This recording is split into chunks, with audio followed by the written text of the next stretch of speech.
अस्सलाम वालेकुम दोस्तों, की हाल चाल है जी। उम्मीद है तुम सारे खैर खरीद नाल होवोगे।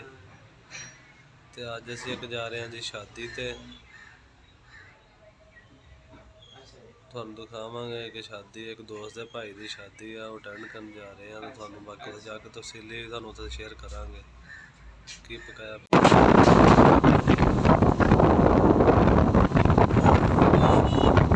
फाइनली असी मैरिज हाल पहुँच गए हैं जी। ते दूल्हे दे भाई वालद साहब ने आ जेड़े शादी हाल असी पहुँच गए। मुबारक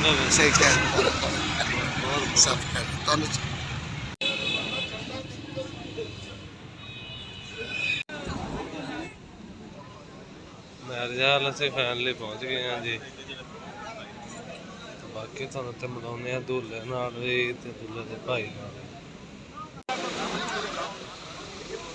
बोलदा पे की हाल है? ठीक हो? दूल्हे दे भाई ने जेड़े बहुत बहुत भाई नूं मुबारक शादी दे। भाई आते फिर तुसी कित्थे करके पहुंचे हो सही?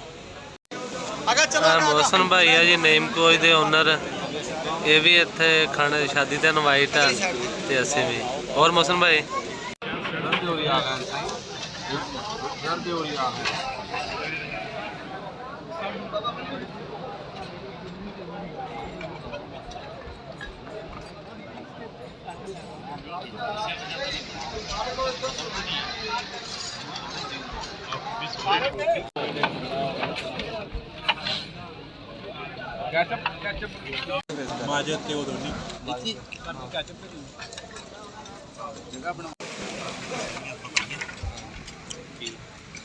कट्टा लेट ही ले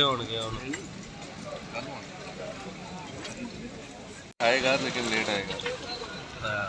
चलो लेट कर लेंगे, नहीं तो फिर ये है ही है। नहीं क्या कट्टा अभी बाद बजावांगे ना, पहले जेडे काले काले है अब तसल्ली कर ले।